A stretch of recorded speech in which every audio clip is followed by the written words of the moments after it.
올해 두 번째 날입니다. 어떻게들 지내시나요? 보통 새 달이 되어지고 또 새해가 되어지고 하면은 그 맨 초반부에 갖는 결단 이런 거 있죠. 올해 어떤 결단을 하세요? 5월은 가족들을 살피는 달이기도 하고요. 5월에는 특별히 우리 교회 같은 경우에는 교회 생일이 있기도 합니다. 믿음의 공동체를 살피는 일이기도 하고 그런 다짐들이 여러분에게 깊어질 수 있었으면 좋겠네요. 오늘 두 번째 날도 우리 하나님 앞에 기도함으로 매일 예배 나아갑니다. 기도하겠습니다. 은혜와 사랑이 많으신 하나님, 저희를 늘 사랑하시고 저희를 보호하시고 저희를 지켜주시니 감사합니다. 지나간 4개월도 하나님의 인도 가운데 지났습니다. 이달이라고 다르겠습니까? 하나님이 허락하시는 은혜, 하나님의 보호하심, 이것보다 간절함이 저희에게는 없습니다. 주님, 저희를 도와주옵소서. 특별히 5월은 가정의 달이라고도 하고 저희 교회로는 교회가 설립되어진 첫 주를 지나면서 교회 공동체를 깊이 생각하는 그런 한 달이 되기도 합니다. 하나님, 우리 모두에게 주시니 영적 가정, 또 저희들이 피를 나누어서 함께 살고 있는 우리의 세상에서의 가정, 하나님 앞에 올려드립니다. 도와주시고 보호해 주셔서 하나님 행복한 교회와 행복한 가정들이 되게 해 주옵소서. 오늘도 저희들에게 하시는 말씀이 있을 겁니다. 말씀을 열고 그 앞에 섭니다. 주의 말씀을 듣게 하시고 그 말씀을 실천하고 감당하도록 축복해 주옵소서. 예수님의 이름으로 간절히 기도하옵나이다. 아멘. 찬송가는 어제부터 계속 어려운 거네요. 217장 하나님이 말씀하시기를. 가사도 나가고요. 그 다음에 멜로디도 쭉 나가니까 여러분 한번 따라하시면 새로운 찬송 배울 수 있는 기회도 될 것 같아요. 모르는 찬송인데 그리고 덮지 마시고 한번 같이 불러볼까요? 하나님이 말씀하시기를 함께 찬송해 보겠습니다.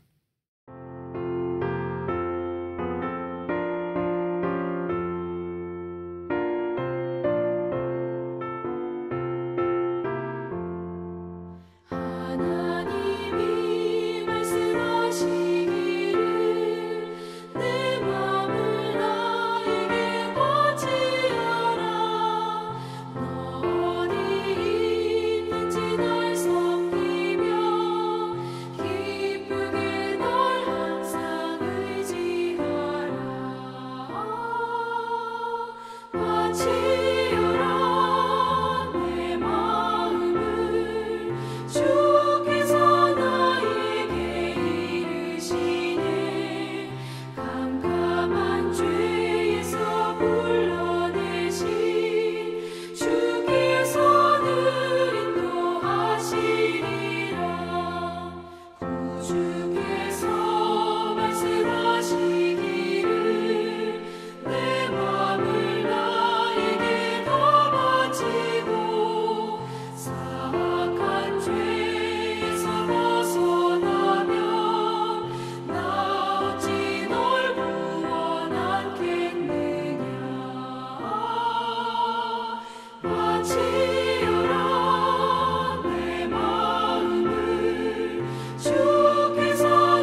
예, 오늘 주신 하나님의 말씀은 좀 긴 말씀이네요.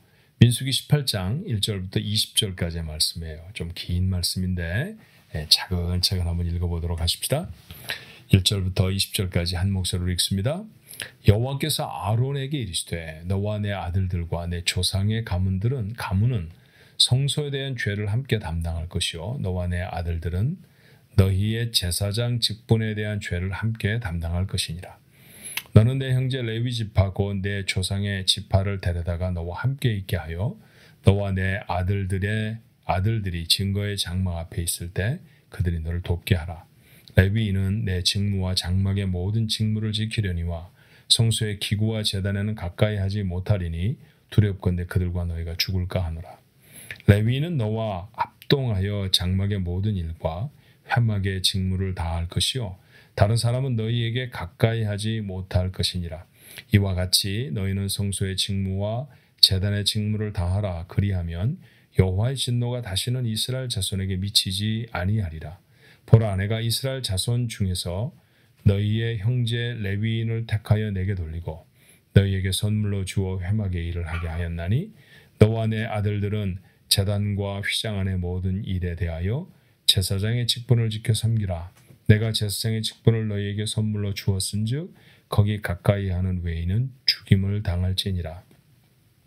여호와께서 또 아론에게 이르시되 보라, 내가 내 거제물 곧 이스라엘 자손이 거룩하게 한 모든 헌물을 내가 주관하게 하고 내가 기름 부음을 받았으므로 말미암아 그것을 너와 내 아들들에게 영구한 몫의 음식으로 주노라. 지속물 중 불사르지 아니한 것은 내 것이라. 그들이 내게 드리는 모든 헌물의 소제와 속죄제와 속건제물은 다 지극히 거룩한즉 너와 내 아들들에게 돌리리니 지극히 거룩하게 여김으로 먹으라. 이는 내게 성물인즉 남자들이 다 먹을지니라. 내게 돌릴 것은 이것이니 곧 이스라엘 자손이 드리는 거제물과 모든 요제물이라. 내가 그것을 너와 내 자녀에게 영구한 몫의 음식으로 주었은즉 내 집에 정결한 자마다 먹을 것이니라. 그들이 여호와께 드리는 첫 소산 곧 제일 좋은 기름과 제일 좋은 포도주와 곡식을 내게 주었은즉 그들이 여호와께 드리는 그 땅에 처음 익은 모든 열매는 내 것이니 내 집에서 정결한 자마다 먹을 것이라. 이스라엘 중에서 특별히 드린 모든 것은 내 것이 되리라. 여호와께 드리는 모든 생물에 처음 나는 것은 사람이나 짐승이나 다 내 것이로되 처음 태어난 사람은 반드시 대속할 것이요 처음 태어난 부정한 짐승도 대속할 것이며 그 사람을 대속할 때에는 난지 한 달 이후에 내가 정한 대로 성소의 세겔을 따라 은 5세겔로 대속하라. 한 세겔은 20게라이니라. 오직 처음 태어난 소나 처음 태어난 양이나 처음 태어난 염소는 대속하지 말지니 그것들은 거룩한즉 그 피는 제단에 뿌리고 그 기름은 불살라 여호와께 향기로운 화제로 드릴 것이며 그 고기는 내게 돌릴지니 흔든 가슴과 오른쪽 넓적 다리같이 내게 돌릴 것이니라. 이스라엘 자손이 여호와께 거제로 드리는 모든 성물은 내가 영구한 몫의 음식으로 너와 내 자녀에게 주노니 이는 여호와 앞에 너와 내 후손에게 영원한 소금 언약이니라. 여호와께서 또 아론에게 이르시되 너는 이스라엘 자손의 땅에 기업도 없겠고 그들 중에 아무 분깃도 없을 것이나 내가 이스라엘 자손 중에 내 분깃이요 내 기업이니라. 아멘. 레위인이라고 하는 특별한 사람들이 성경에 등장합니다. 특별히 민수기를 읽으면서 여러 번 만나게 되고요. 그 제사에 대한 이야기를 더 많이 담은 성경 책의 제목은 아예 레위기이기도 하죠. 레위 사람들의 이야기처럼 읽혀지기도 합니다. 레위는 모세의 아들 중에 하나입니다. 근데 그 레위에게 3명의 아들이 있었죠. 게르손과 고핫과 무라리라고 하는 아들이었어요. 그런데 그 두 번째 아들인 고핫에게 다시 4명의 아들이 나옵니다. 아므람, 이스할, 헤브론, 우시엘. 그 아므람이라고 하는 사람이 아론과 모세를 낳죠. 그래서 그 중에 하나 아론이 지금 대제사장의 역할을 하게 되고요. 아론의 자녀들로 자녀가 아니라 남자니까 아론의 아들들 그래야 되겠네요. 아론의 아들들로 제사장의 역할을 연연히 계속해서 하게 됩니다. 우리가 이전에 살펴보았던 모세와 아론을 대적했던 고라라고 하는 사람은 이 고앗의 아들, 두 번째 아들이었던 이스할의 아들입니다. 그러니까 말씀드렸죠. 아론과 모세 그리고 고라는 사촌지간의 관계이죠. 자, 하나님은 아론을 선택하셨어요. 제사장으로. 왜 선택하셨는지 모릅니다. 그 아론이 다른 사람보다 훨씬 더 성별되어졌다. 다른 사람보다 훨씬 더 하나님의 일을 했다. 뭐 그런 것은 아닌 것 같은데 하나님 특별히 모세의 형인 아론을 이스라엘의 제사를 맡아 감당해야 될 대제사장으로 삼으시고요. 그의 아들들은 제사장으로 삼으십니다. 아예 제사장 가문으로 세우셨다라고 표현하는 게 더 맞겠죠. 왜냐하면 이후에도 그로 말미암아 제사장이 계속되니까 말이죠. 레위 사람들입니다. 다 모세도 아론도 다 레위인이에요. 그런데 다른 레위인과는 구별된 직무가 바로 아론과 아론의 아들들에게 있었습니다. 좀 좁혀서 말을 하면 성소에서 행하는 일들이죠. 다른 레위인들은 오늘 3절의 말씀을 보니까 성소의 기구, 제단 이런 것에 접촉할 수가 없었어요. 심지어 접촉하면 죽을 수도 있다 그렇게 말씀하시죠. 하나님은 다시 한번 아론과 그의 아들들의 제사장 직분을 구별하시는 거죠. 아주 구체적으로 말입니다. 도대체 아론이 뭐야? 아론은 어떤 사람이길래 저런 리더십을 갖는 거야? 라고 이스라엘 백성들이 혹 생각할 수도 있다. 그렇게 보셨을까요? 하나님은 이제 이 아론과 아론의 자손들이 이런 사람이야 라고 하는 걸 더 구체적으로 말씀해 주세요. 그런데 그중에 8절부터 20절의 말씀에 보면 그 제사장으로 세워진 아론과 아론의 아들들이 받아야 할 것, 그들에게 주시는 하나님의 선물이 있습니다. 이 축복이죠. 제사장이 되어진 것은 축복입니다. 자, 제물들 중에 거제와 요제는 제사장의 것입니다. 거제라고 하는 것은 이렇게 높이 든다, 들었다, 내린다 그런 뜻이거든요. 높이 들었다는 얘기는 하나님께 드린다 그런 뜻이고요. 다시 내렸다는 얘기는 뭘까요? 이건 땅에 있는 제사장에게 준다 그런 뜻이에요. 그래서 거제라고 하는 제사가 있습니다. 요제라는 것은 제물을 들고 흔든다는 뜻이에요. 제물을 하나님 이렇게 제물을 드렸습니다. 이렇게 하나님의 보고를 하고 다시 내려놓는 거죠. 그것도 역시 마찬가지로 제사장의 것이었습니다. 제사 중에 가장 큰 제사는 번제거든요. 번제라는 건 말 그대로 태워서 드리는 제사입니다. 몽땅 다 타는 거예요. 거죽이고 내장이고 피고 모두 다 태웁니다. 피라는 게 보통 제단에 쏟게 되어 있습니다만 어떤 짐승이고 죽임을 당한다고 해서 피를 쏟는다고 해서 완전히 피를 다 쏟는 법은 없죠. 그냥 피까지 다 타는 겁니다. 그랬을 땐 남는 것이 없으니까 제사장 몫을 챙길 수가 없습니다만 이것은 번제로 드리고 이것은 번제로 드리지 말라 그런 규정들이 있거든요. 그렇게 번제로 드리지 않게 되는 고기는 다 제사장 겁니다. 심지어는요 12절의 말씀에 보니까 첫 번째 소산 하나님 거기다 이렇게 말씀하세요. 처음 얻은 것 제일 좋은 것이다. 제일 좋은 포도, 제일 좋은 기름 뭐 그런 것이라는 거죠. 그것도 제사장의 것입니다. 사실 아무리 포도가 좋아도 아무리 기름이 좋은 기름이라도 하나님이 잡수시라고 가져오라고 하시는 경우는 없겠죠. 자, 제사장에게 주기 위해서 하나님 이스라엘 백성들에게 내게 가져와라 그렇게 말씀하셨다는 거예요. 14절의 말씀에 보면 하나님께 특별하게 드린 것들도 다 제사장의 것이었다 그랬습니다. 그렇게 하나님은 제사장에게 좋은 것을 주십니다. 사람들이 얼마나 부러웠을까? 이야, 제사장은 제일로 좋은 포도를 먹네. 아우, 제사장은 제일 좋은 기름을 먹잖아. 아우, 저 하나님께 드리는 제물 중에 제일 큰 넓적다리를 제사장이 갖는 거 아니야? 뭐 그렇게 말했을 수도 있죠. 근데 여러분 그것에 취하지 말아야 돼요. 오늘 성경은 이렇게 말합니다. 이렇게 하나님에게 받는 것이 있었던 하나님에게 드려진 삶을 사는 사람들이 하나님의 어떤 축복을 받는지도 기록하지만 그런데 하나님은 그들에게 내려놓아야 할 것도 요청하시는 것이죠. 받기만 한 것이 아니었어요. 20절의 말씀에 보면 그는 땅을 분배받지 못합니다. 이건 여러분 큰 내려놓음이죠. 이스라엘 백성은 지금 가나안을 목표로 해서 가는 사람입니다. 그게 전 민족적인 목표예요. 그러니까 가나안을 얻는다는 것은 이스라엘 백성 모두의 대단한 성취죠. 그런데 그 성취를 가졌을 때 그 땅을 전부 배분해서 요건 내 땅, 요건 내 땅 그렇게 나누는데 레위 사람들은 못 받는다는 거예요. 속상할 수 있지 않았겠습니까? 그들은 세상에서의 소산, 세상에서의 기업은 받지를 못합니다. 내려놓아야 할 것입니다. 제사장에 대한 얘기를 쭉 읽다 보면요, 이건 뭐 우리하고 별로 상관이 없는데 그러실 수 있어요. 왜요? 제사장 제도가 더 이상 없잖아요. 우린 교회 다니고 있는 것이지 뭐 유대교처럼 제사를 드리는 것도 아니고요. 지금 제사를 드린다고 소나 양을 잡아가지고 기름을 걷어내고 피를 뿌리고 이런 제사를 드리는 것도 아니죠. 근데 여러분, 이것이 여전히 성경 속에 기록되어 있고 이게 하나님의 말씀이라는 사실을 아십니까?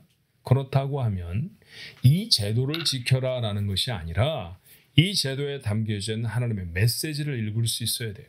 자, 그 의미를 새기는 일이 우리에게 대단히 중요하다는 얘기죠. 하나님은 이스라엘 백성들을 출애굽시켜 놓으시고요, 이렇게 말씀하십니다. 내가 너희를 왜 출애굽시켰는가, 내가 너희를 왜 나의 백성으로 삼았는가에 대한 목적을 밝히시는 말씀인데요. 출애굽기 19장 6절에 그 말씀이 기록되어 있어요. 출애굽기 19장 6절의 말씀이 이렇습니다. 너희가 내게 대하여 제사장 나라가 되며 거룩한 백성이 되리라. 여러분, 그 가운데는 레위 지파도 있고 르우벤 지파도 있고 다 지파들이 있습니다. 12명의 12 아들들로 이루어낸 모든 지파가 모여있는 이스라엘 백성을 향해서 제사장만이 아니라 아론과 아론의 자녀들만이 아니라 그 모두를 향해 하나님이 뭐라고 부르시느냐 하면요, 너희는 제사장들이다, 그렇게 말하는 거예요. 그러니까 이스라엘 백성은 제사장의 성격이 있다는 거죠. 구약 성경만 그런 게 아니었더라고요. 자, 신약으로 넘어가면 예수님에게 가장 가까이 있었던 베드로라고 하는 사람이 쓴 성경이 있습니다. 베드로전서 2장 9절의 말씀에, 자, 그곳은 이렇게 말하죠. 너희는 택하신 족속이요, 왕 같은 제사장들이요, 거룩한 나라요, 그의 소유된 백성이니. 결론을 이렇게 지으면 어떨까요? 부름받은 하나님의 모든 사람들은 그 안에 제사장의 성격을 가지고 있어야 합니다. 그 제사장의 성격이 어떤 것인지를 가르쳐 주시기 위해 지금은 더 이상 지키지 않는 제도이지만 제사장이 무엇인지, 무엇을 했는지, 그들을 향해 백성들은 어떤 태도여야 하는지에 대해서 그렇게 구구절절하게 말씀하고 계시는 거예요. 오늘 민수기 18장 1절부터 20절의 말씀을 통해서 제사장의 성격 중에 여러분 우리가 두 가지를 마음에 담았으면 좋겠습니다. 그 첫 번째는 제사장은 하나님이 공급하시는 것으로 살죠. 우리도 그렇습니다.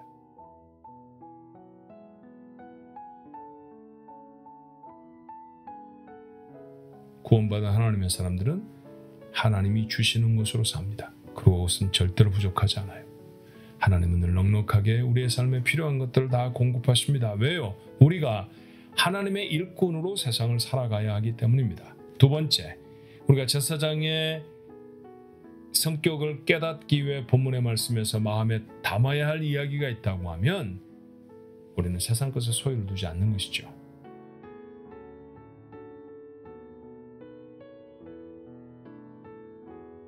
소유가 우리의 삶의 목표가 아니라는 사실을 분명히 해야 합니다. 이스라엘 모든 백성들이 다 가나안 땅에 가서 자기 땅을 갖는 게 목적이었다 할지라도 그 중에 한 지파 레위 사람들과 제사장들은 자기 것이 없었어요. 그들이 정복 전쟁에 승리해도 그곳에서 그들은 땅을 한 떼기도 받지 못합니다. 그들이 살고 있는 집만 잠시 그들에게 살아있는 동안, 생존하는 동안에 주어졌을 뿐이죠. 무엇을 말하나요? 구원받은 이 세상의 사람들, 세상에서 우리도 돈도 벌기도 하고 번 돈으로 뭐 음식을 사 먹기도 하고 그리고 집을 사기도 하고 자동차를 사기도 하지만 이것 때문에 사는 사람은 아니라는 얘기죠. 이것이 우리의 소유가 아닙니다. 우리의 소유는 우리가 정말로 얻은 것은 오늘 성경이 말하듯이 내가 너희의 기업이다. 하나님은 자신을 한없이 낮추셔서 이스라엘 백성들이 가질 수 있는 것처럼 표현하시잖아요. 예, 맞아요. 그렇게까지 낮추시며 우리에게 확인시켜 주신 바가 뭡니까? 우리가 소유한 것은 집이 아닙니다. 우리가 소유한 것은 좋은 자동차가 아니에요. 우리가 소유한 것은 하나님입니다. 그게 제사장 되어진 삶이에요. 오늘 이 말씀 여러분의 삶에 어떤 도전과 어떤 깨달음을 주시나요? 무엇을 위해 사십니까? 무엇 때문에 걱정합니까? 걱정을 내려놓을 수 있죠. 하나님의 사람이라고 하면 하나님이 채우시는 곳으로 살 거니까요. 그렇죠? 우리의 삶의 목적도 좀 달라져야죠. 세상과 평행하게 바라보고 계십니까? 고개를 조금 더 들을까요? 위를 바라보고 하나님을 바라보는 거죠. 우리의 삶의 목적은 하나님의 뜻을 이룸에 있어야 할 것입니다. 오늘 하루 여러분에게 주신 삶을 통해 하나님이 이루시려 가시는 일은 무엇일까요? 그 일을 이루며 사십시다. 소유를 늘리며 사는 것이 아니고요. 내가 이 소유에 붙잡혀서 그것이 나의 삶의 가장 중요한 동기가 되는 삶은 구원받기 전의 삶이에요. 구원받은 이후의 내 삶은 그것이 내 삶의 가장 중요한 모티베이션이 될 수 없습니다. 지금부터의 내 가장 삶의 중요한 목적과 이유는 하나님이어야 합니다. 하나님에게 목적과 이유를 두고 살아가는 오늘 하루, 여러분의 하루가 되시기를 주님의 이름으로 축원합니다. 기도하겠습니다. 은혜가 많으신 하나님, 제사장의 제도를 통해 우리의 오늘의 삶이 어떠해야 할지 가르쳐 주셔서 감사합니다. 저희들이 세상 살면서 걱정하고 근심합니다. 우리가 결핍을 이루지 않을까 고민하지요. 그런데 하나님은 채우신다고 하셨습니다. 제사장 아론의 가족들에게 주실 참고 풍성한 선물들을 구구절절히 밝히시는 것은 오늘 우리가 안고 살아가는 삶 가운데도 하나님이 주신 선물을 가득 채워주시겠다는 약속의 말씀 아닙니까? 그런 우리가 담대하게 하늘을 향해 눈을 들게 하시고 하늘을 향해 품을 열어놓게 하옵소서. 간절히 원하옵기는 저들은 이 땅에서 소산을 갖지 못했습니다. 자신의 땅을 갖지 못했고 그래서 땅에 뿌려진 어떤 것을 자기의 재산으로 얻어서 소유를 늘리지도 못하는 사람들이 바로 제사장들이었습니다. 오늘 우리의 삶도 그리하게 하옵소서. 주신 것 알뜰하게 잘 사용해 하나님의 영광 나타내는 삶으로 이 땅을 살아가게 하옵소서. 소유를 늘림으로 인생을 살아가는 제가 아니라 하나님의 뜻을 이룸으로 살아가기를 소원하는 우리 가족들 모두가 되도록 하나님 도와주옵시고 오늘도 그런 결단 속에 살아가는 저들을 하나님이 함께하여 그 마음에 품은 뜻이 주님 이루어질 수 있게 축복해 주시옵소서. 예수님의 이름으로 간절히 기도하옵나이다. 아멘.